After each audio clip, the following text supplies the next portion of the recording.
Hello everyone, প্রথমেই একটা কথা বলছি। আজকে ভিডিওর সাথে রেসিপি বলার কোনো মিল নেই, কেননা আমার অনেক ভিডিও মিস হয়ে গেছে, ভিডিও করতে পারিনি।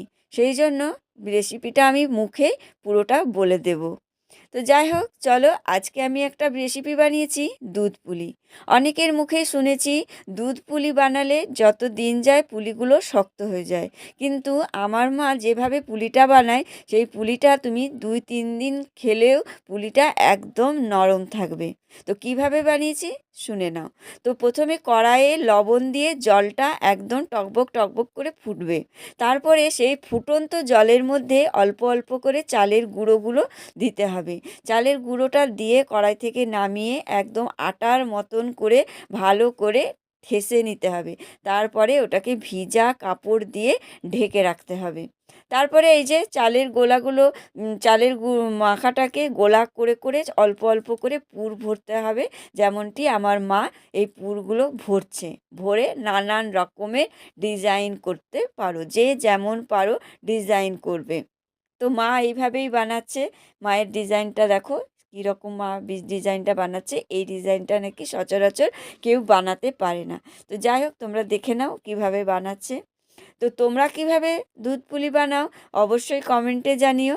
আর তোমাদের যদি শক্ত শক্ত পুলিগুলো হয়ে যায়, তোমরা এইভাবেই পুলিটা বানাতে পারো, দুধ পুলি। যাই হোক, এখানে মা পুলি তৈরি করছে আর আমি গ্যাসে বসিয়ে দিয়েছি দুধ। দুধের মধ্যে এলাচ দিয়ে দিয়েছি, তেজপাতা দিয়ে দিয়েছি, দিয়ে দুধটাকে একদম ভালো করে ফুটতে দিয়ে দিয়েছি। আর দুধের মধ্যে দিয়ে দেব একটু আমুল দুধ। তো দেখো এখানে মা অতক্ষণে কতগুলো পুলি রেডি করে দিয়েছে। আর পুলিগুলো দেখতেও বেশ সুন্দর লাগছে, মনে হচ্ছে সাদা হাঁস বসে আছে, তাই না বন্ধুরা? তো যাই হোক, এখানে দেখো দুধ ফুটে গেছে। ফোটার পরে সব পুলিগুলো আস্তে আস্তে করে দুধের মধ্যে ফেলে দিচ্ছি। আর বেশি নাড়াচাড়া কিন্তু করা যাবে না, আস্তে আস্তে ফুটবে। আর হালকা হালকা করে কড়াইটা দুদিকে ধরে নাড়িয়ে দিতে হবে। তারপরে ফুটে যাওয়ার পরে গ্যাসটা অফ করে দিয়ে কিন্তু পাটালি গুড়টা আমি দিয়ে দিয়েছি। তারপরে দেখো ফুটতে ফুটতে গুড়ের একটা কালার চলে এসছে।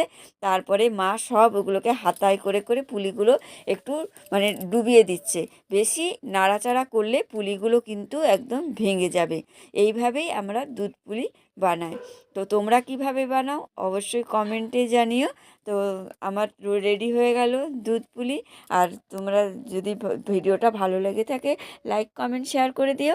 আর তোমরাও দুধ পুলি বানিয়ে খেও এইভাবে। টাটা।